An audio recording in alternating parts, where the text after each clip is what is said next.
Welcome to the funnel effect. आज हम software architecture की जटिल दुनिया में एक और कदम आगे बढ़ा रहे हैं। हमारा फोकस रहेगा एक खास पैटर्न पर, जिसे कहते हैं साइड कार पैटर्न। ये नाम शायद कुछ लोगों ने सुना भी हो, खासकर जो माइक्रो सर्विसेज या कंटेनर्स के साथ काम करते हैं। हमारी आज की बातचीत का आधार है माइक्रोसॉफ्ट अज्योर आर्किटेक्चर सेंटर का दस्तावेज। उसमें काफी अच्छे से समझाया गया है ये। तो हमारा मिशन क्या है आज? देखिए, सीधी सी बात है, इस साइड कार पैटर्न को ना बिल्कुल आसान शब्दों में समझना है। ये असल में है क्या, इसके पीछे का आइडिया क्या है, कौन सी मुश्किलें हल करता है, और सबसे जरूरी, कब इसे इस्तेमाल करना ठीक है और कब शायद नहीं। हम देखेंगे कि ये कैसे एप्लीकेशंस को थोड़ा मॉड्यूलर बनाने में और उनके अलग अलग हिस्सों को बेहतर मैनेज करने में मदद करता है। कामों की भी जरूरत पड़ती है, सपोर्टिंग फंक्शनैलिटीज जिसे कहते हैं, जैसे मॉनिटरिंग हो गई, लॉगिंग है, कॉन्फ़िगरेशन मैनेजमेंट है, नेटवर्किंग सर्विसेज, सिक्योरिटी। लिस्ट काफी लंबी है।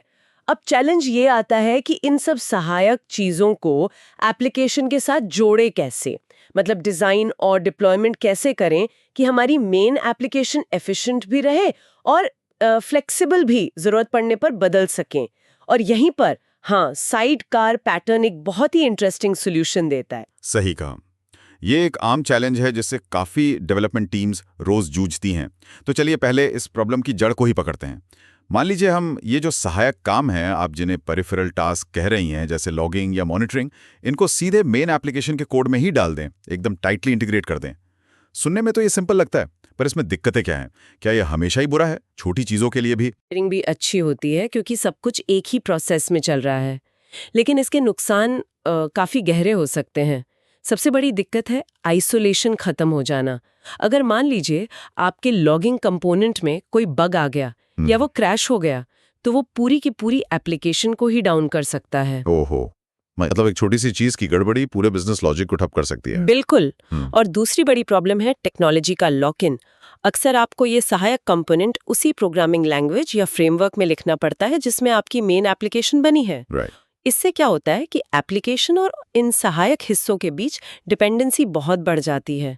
फिर कुछ बदलना हो तो बहुत मुश्किल। छोटी चीजों के लिए शायद शायद चल जाए, पर जैसे जैसे सिस्टम बड़ा होता है ना, ये बहुत भारी पड़ सकता है। समझ गया। मतलब एक हिस्से की प्रॉब्लम पूरे सिस्टम की प्रॉब्लम। तो फिर दूसरा रास्ता क्या बचता है? क्या हम इन सभी सहायक कामों को बिल्कुल अलग कर दें, इंडिपेंडेंट सर्विसेज बना दें, अपनी अपनी दुनिया, अपना अपना कोड बेस? ये भी एक तरीका है और इसके अपने फायदे भी हैं। बिल्कुल। आपको लैंग्वेज और टेक्नोलॉजी चुनने में पूरी फ्लेक्सिबिलिटी मिल जाती है। हो सकता है आपकी लॉगिंग सर्विस गो में लिखी हो, मॉनिटरिंग पाइथन में और मेन एप्लीकेशन जावा में। हर टीम अपने हिसाब से बेस्ट टूल चुन सकती है। लेकिन यहाँ भी अपनी चुनौतियां हैं। हर अलग सर्विस की अपनी डिपेंडेंसीज होंगी, अपनी लैंग्वेज स्पेसिफिक लाइब्रेरीज होंगी, उन्हें अलग से डिप्लॉय करना, मैनेज करना। हाँ, और कम्युनिकेशन का क्या? वो तो नेटवर्क पर होगा फिर। इससे लेटेंसी बढ़ सकती है, मतलब देरी, खासकर अगर मेन एप्लीकेशन और सहायक सर्विस के बीच बहुत ज्यादा बातचीत होती हो। और हाँ, इतनी सारी अलग अलग सर्विसेज को मैनेज करना, उनकी नेटवर्किंग कॉन्फ़िगर करना, ये सब मिलकर काफी कॉम्प्लेक्स हो सकता है। तो मतलब एक तरफ टाइट इंटीग्रेशन की प्रॉब्लम, दूसरी तरफ अलग सर्विसेज की लेटेंसी और कॉम्प्लेक्सिटी। यहाँ पर साइड कार पैटर्न आता है बचाने, है ना? नाम बड़ा कैची है इसका, साइड कार। बिल्कुल, जैसे मोटरसाइकिल के साथ साइड कार जुड़ा होता है ना, साथ चलता है पर है एक अलग यूनिट। ये पैटर्न भी कुछ वैसा ही है। इसमें हम क्या करते हैं, जो सपोर्टिंग टास्क्स हैं उन्हें मेन एप्लीकेशन के साथ ही डिप्लॉय करते हैं, उसी होस्ट मशीन पर या उसी कंटेनर पॉड में, लेकिन उन्हें अपनी अलग प्रोसेस या अपने अलग कंटेनर में रखते हैं। तो ये सहायक कंपोनेंट जिसे हम साइड कार कह रहे हैं, वो मेन एप्लीकेशन यानी पेरेंट एप्लीकेशन के बिल्कुल साथ रहता है, जुड़ा रहता है, पर फिर भी उससे अलग होता है। अच्छा। और यहाँ सबसे इम्पोर्टेंट बात समझने वाली ये है कि साइडकार का जो लाइफ साइकिल है वो पेरेंट एप्लीकेशन से जुड़ा होता है। जब पेरेंट एप्लीकेशन शुरू होती है, साइडकार भी शुरू होता है। जब पेरेंट बंद होती है, साइडकार भी बंद हो जाता है।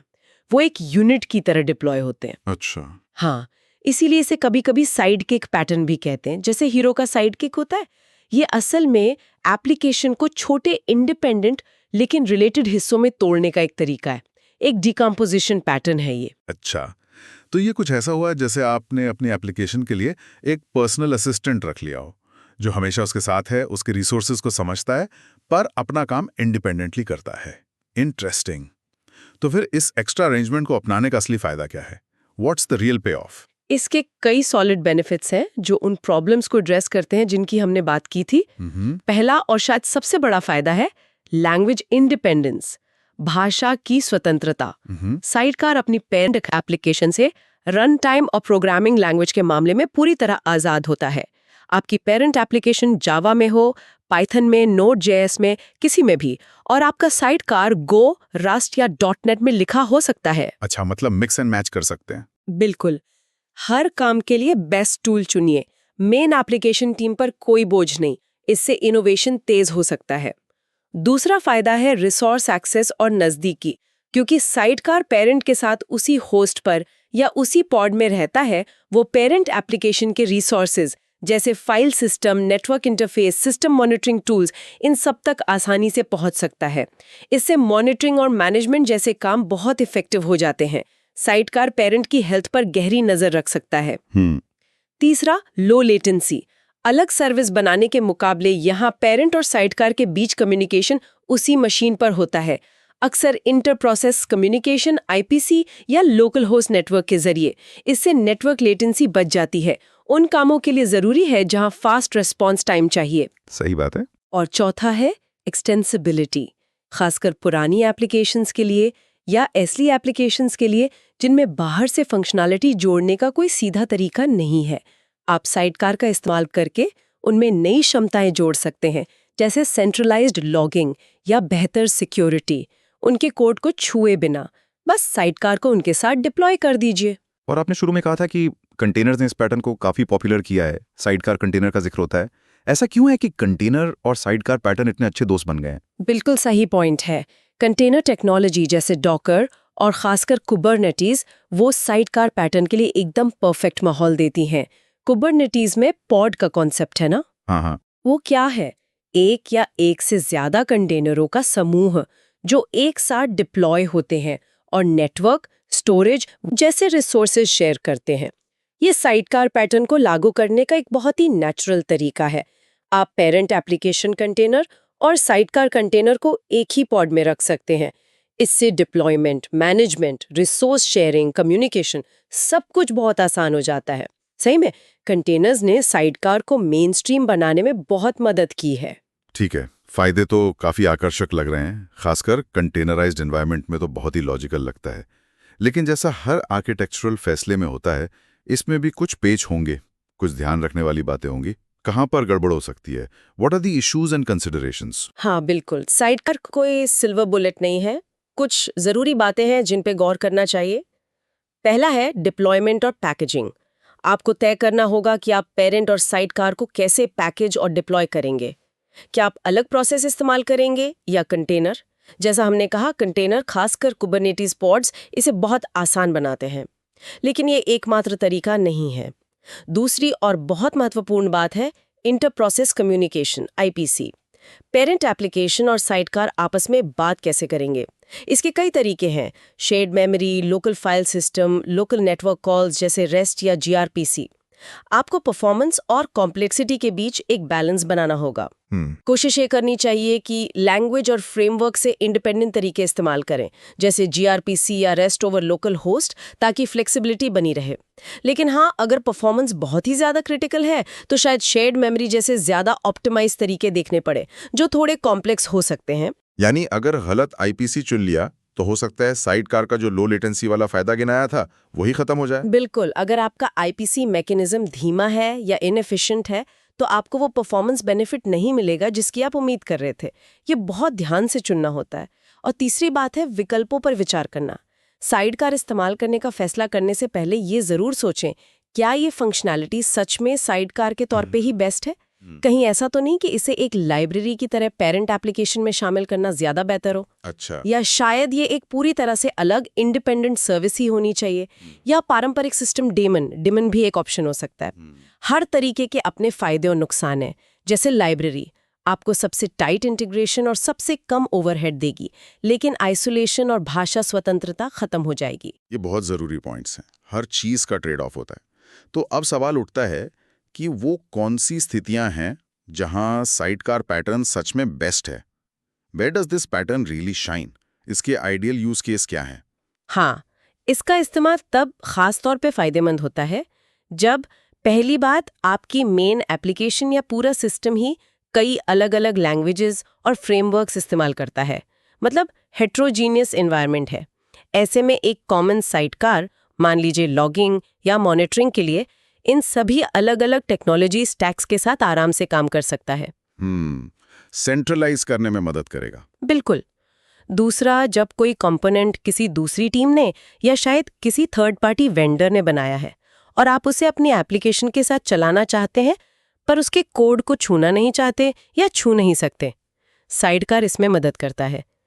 तीसरा, जब किसी कंपोनेंट या फीचर को मेन एप्लीकेशन के साथ एक ही होस्ट या पॉड पर रखना यानी को-लोकेट करना बहुत ज़रूरी हो, शायद परफॉर्मेंस के लिए या रिसोर्स शेयरिंग के लिए। ठीक है। चौथा, आपको एक ऐसी सहायक सेवा चाहिए जिसका लाइफ साइकिल तो पेरेंट एप्लीकेशन जैसा ही हो, उसी के साथ शुरू हो, उसी के साथ बंद हो, लेकिन आप उसे पेरेंट एप्लीकेशन को अपडेट किए बिना इंडिपेंडेंटली अपडेट या बदलना चाहते हो।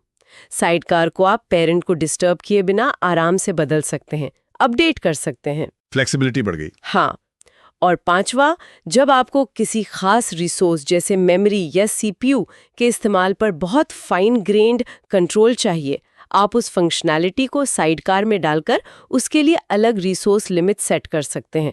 पेरेंट एप्लीकेशन पर उसका असर नहीं पड़ेगा। ठीक है, ये तो हुई बात कि कब इस्तेमाल करें। अच्छी लिस्ट है, लेकिन सिक्के का दूसरा पहलू भी होता है। क्या ऐसी सिचुएशंस भी हैं जहां साइडकार पैटर्न शायद सही चॉइस ना हो? Surely it's not a silver bullet. कब हमें इसे अवॉइड करना चाहिए? हाँ, बिल्कुल। ये जानना भी उतना ही जरूरी है कि कब साइडकार इस्तेमाल नहीं करना चाहिए। पहला, जब पेरेंट एप्लीकेशन और साइडकार के बीच बहुत ज्यादा और बहुत तेज कम्युनिकेशन की जरूरत हो, मतलब हाईली चैटी इंटरफेस हो। और इंटर प्रोसेस कम्युनिकेशन आईपीसी का जो थोड़ा बहुत ओवरहेड होता है वो भी बर्दाश्त नहीं किया जा सकता। भले ही आईपीसी लोकल हो, उसमें कुछ ना कुछ ओवरहेड तो होता ही है। ऐसे में शायद लाइब्रेरी या इन प्रोसेस इंटीग्रेशन बेहतर हो सकता है। परफॉर्मेंस क्रिटिकल हो तो। एग्जैक्टली। दूसरा, बहुत छोटी एप्लीकेशंस के लिए हर एप्लीकेशन इंस्टेंस के साथ एक एक्स्ट्रा साइडकार प्रोसेस या कंटेनर चलाने का अपना रिसोर्स कॉस्ट होता है। मेमोरी लेगा, सीपीयू लेगा। अगर एप्लीकेशन बहुत छोटी है तो हो सकता है ये कॉस्ट साइडकार से मिलने वाले फायदों से ज्यादा हो। सिंपल रखना बेहतर हो सकता है। हाँ, ओवरकिल हो जाएगा। हाँ, बिल्कुल। और तीसरा, जब उस सहायक सेवा को, मतलब साइडकार वाली फंक्शनैलिटी को मेन एप्लीकेशन से बिल्कुल अलग और इंडिपेंडेंटली स्केल करने की जरूरत हो। मान लीजिए आपकी एप्लीकेशन के 10 इंस्टेंस चलते हैं, लेकिन आपकी लॉगिंग सर्विस को 100 इंस्टेंस जितना लोड हैंडल करना पड़ता है। ऐसे में लॉगिंग को साइडकार बनाने के बजाय एक अलग स्केलेबल सर्विस बनाना ज्यादा समझदारी होगी। सही बात है। स्केलिंग नीड्स अलग हैं तो डिजाइन भी अलग होना चाहिए। ये समझना बहुत जरूरी है कि हर पैटर्न की अपनी लिमिटेशंस होती हैं। अब जरा इसे बड़े पिक्चर में देखते हैं। जैसे एज़्योर वेल आर्किटेक्टेड फ्रेमवर्क जैसे स्टैंडर्ड्स हैं जो reliable, secure, efficient cloud applications बनाने के लिए गाइडलाइंस देते हैं। ये साइडकार पैटर्न उन बड़े आर्किटेक्चरल गोल्स में कैसे फिट बैठता है? क्या ये उन्हें सपोर्ट करता है? हाँ, ये एक बहुत अच्छा सवाल है। और sidecar pattern Azure well architected framework के कई पिलर्स को सीधे तौर पर सपोर्ट करता है, जैसे सिक्योरिटी, सुरक्षा। कामों को अलग प्रोसेस या कंटेनर में रखने से आप आइसोलेशन बढ़ाते हैं। अगर साइडकार कॉम्प्रोमाइज हो भी जाए तो शायद पेरेंट एप्लीकेशन सुरक्षित रहे। अटैक सरफेस कम होता है। आप साइडकार का इस्तेमाल क्रॉस कटिंग सिक्योरिटी कंट्रोल्स जैसे ऑथेंटिकेशन, ऑथराइजेशन लागू करने के लिए भी कर सकते हैं, उन एप्लीकेशंस में भी जिनमें ये पहले से नहीं था। ये फ्रेमवर्क के SE04 सेगमेंटेशन और SE07 इंक्रिप्शन जैसे प्रिंसिपल से जुड़ता है। अच्छा। फिर है ऑपरेशनल एक्सीलेंस, परिचालन उत्कृष्टता। साइडकार आपकी एप्लीकेशन की ऑब्जर्वेबिलिटी, मतलब उसे मॉनिटर करने और समझने की क्षमता को बेहतर बनाने के लिए स्टैंडर्ड तरीके दे सकता है, जैसे लॉगिंग, मेट्रिक्स कलेक्शन, ट्रेसिंग, और ये सब बिना एप्लीकेशन कोड में बदलाव किए। साइडकार को एप्लीकेशन से इंडिपेंडेंटली अपडेट और मेंटेन किया जा सकता है, जिससे ऑपरेशनल काम आसान होता है। ये OE.04 टूल्स एंड प्रोसेसेस और OE.07 मॉनिटरिंग सिस्टम से रिलेटेड है और परफॉर्मेंस एफिशिएंसी में भी मदद कर सकता है। कुछ क्रॉस कटिंग टास्क को आप एक डेडिकेटेड साइडकार में डालकर ऑप्टिमाइज कर सकते हैं ताकि पेरेंट एप्लीकेशन अपने कोर काम पे फोकस कर सके। आप रिसोर्स यूटिलाइजेशन को भी बेहतर कंट्रोल कर सकते हैं, हर कंपोनेंट के लिए सही रिसोर्स एलोकेट करके, जैसा PE.07 कोड एंड इंफ्रास्ट्रक्चर कहता है। बिल्कुल, लेकिन जैसा किसी भी अच्छे डिजाइन में होता है, यहाँ भी ट्रेड ऑफ्स होंगे। हो सकता है ऑपरेशनल एक्सेलेंस बढ़ाने के लिए थोड़ी परफॉर्मेंस कॉस्ट देनी पड़े IPC ओवरहेड के कारण, या सिक्योरिटी बढ़ाने के लिए थोड़ी कॉम्प्लेक्सिटी बढ़ जाए। इन ट्रेड ऑफ्स को समझना जरूरी है। एकदम सही कहा। कोई भी आर्किटेक्चरल पैटर्न आइसोलेशन में काम नहीं करता। आपको हमेशा अपने स्पेसिफिक कॉन्टेक्स्ट और प्रायोरिटीज के हिसाब से फैसला लेना होता है, वे करना होता है कि क्या ज्यादा जरूरी है। चलिए, अब थ्योरी से निकलकर कुछ प्रैक्टिकल दुनिया में चलते हैं। क्या आप कुछ आम उदाहरण दे सकती हैं जहां साइडकार पैटर्न का इस्तेमाल हम असल में देखते हैं? Let's make this real. जरूर, इसके कई जाने माने उदाहरण हैं जो रोज इस्तेमाल होते हैं। पहला है इंफ्रास्ट्रक्चर API साइडकार। बड़े ऑर्गेनाइजेशंस में अक्सर इंफ्रास्ट्रक्चर टीम एक कॉमन सर्विस बनाती है जो हर एप्लीकेशन के साथ साइडकार के रूप में डिप्लॉय होती है। ये sidecar logging, metrics collection, configuration loading, service discovery, health checks जैसी कॉमन इंफ्रा ज़रूरतें पूरी करती है। इससे एप्लीकेशन डेवलपर्स को इन चीज़ों की चिंता नहीं करनी पड़ती और इंफ्रा टीम कंसिस्टेंट तरीके से ये सर्विसेज मैनेज कर पाती है। स्टैंडर्डाइजेशन हो जाता है। बिल्कुल। दूसरा उदाहरण है डायनामिक कॉन्फ़िगरेशन फॉर प्रॉक्सीज, जैसे Nginx या HA प्रॉक्सी। सोचिए आपके पास Nginx है, आप उसके साथ एक साइडकार डिप्लॉय कर सकते हैं जो लगातार आपके बैकएंड सर्विसेज की हेल्थ चेक करता रहता है। जैसे ही कोई सर्वर ऐड होता है या हटता है या अनहेल्दी होता है, ये साइडकार ऑटोमेटिकली Nginx की कॉन्फ़िगरेशन फाइल को अपडेट करता है और उसे रीलोड कर देता है, सब ऑटोमेटिक। वाह, नो मैनुअल इंटरवेंशन। हाँ। तीसरा, एम्बेसडर साइडकार। ये भी बहुत कॉमन है। इसमें एप्लीकेशन सीधे बाहरी नेटवर्क या सर्विसेज से बात नहीं करती, वो अपने लोकल एम्बेसडर साइडकार से बात करती है। ये एम्बेसडर फिर बाहरी दुनिया से कम्युनिकेशन को मैनेज करता है। ये request retry, circuit breaking, TLS termination, request logging जैसे काम संभाल सकता है। सर्विस मैश में ये होता ना, इस्टियो लिंक्ड। एग्जैक्टली। सर्विस मैश इसी कॉन्सेप्ट का बड़े स्केल पर इस्तेमाल करते हैं। हर सर्विस इंस्टेंस के साथ एक प्रॉक्सी साइडकार चलता है, जैसे एनवॉय। और चौथा एक सिंपल उदाहरण है ऑफलोडिंग स्टैटिक कंटेंट सर्विंग। मान लीजिए आपकी एक Node.js वेब एप्लीकेशन है, वो डायनामिक कंटेंट तो अच्छा सर्व करती है, पर स्टैटिक फाइलें जैसे इमेजेस, CSS, जावास्क्रिप्ट सर्व करने में उतनी एफिशिएंट नहीं है। आप उसके सामने एक हल्का वेब सर्वर जैसे Nginx को साइडकार की तरह रख सकते हैं। इनकमिंग रिक्वेस्ट पहले Nginx साइडकार पर आएंगी। अगर रिक्वेस्ट स्टैटिक फाइल के लिए है तो Nginx उसे खुद ही सर्व कर देगा। सिर्फ डायनामिक रिक्वेस्ट ही Node.js एप्लीकेशन तक जाएंगी। इससे आपकी मेन एप्लीकेशन का लोड काफ़ी कम हो जाता है। बहुत बढ़िया उदाहरण है ये। इनसे पैटर्न की प्रैक्टिकल वैल्यू एकदम साफ समझ आती है। खासकर एम्बेसडर और सर्विस मैश वाला कनेक्शन तो आजकल बहुत रिलेवेंट है। ओके, तो आज हमने साइडकार पैटर्न की काफ़ी गहराई में बात की। हमने समझा कि ये किस तरह टाइट कपलिंग और पूरी तरह अलग सर्विसेज की दिक्कतों के बीच का मीठा रास्ता निकालता है। ये सहायक कामों को मेन एप्लीकेशन लॉजिक से अलग करता है, उन्हें एक साथ रहने वाले कोलोकेटेड लेकिन इंडिपेंडेंट प्रोसेस या कंटेनर में रखकर, जो पेरेंट के साथ ही जीता और मरता है। इसके फायदे देखे, लैंग्वेज इंडिपेंडेंस, बेहतर आइसोलेशन, लो लेटेंसी, एक्सटेंसिबिलिटी। हमने ये भी देखा कि इसे लागू करते समय IPC और डिप्लॉयमेंट जैसी बातों का ध्यान रखना होता है और ये हर सिचुएशन के लिए सही नहीं है।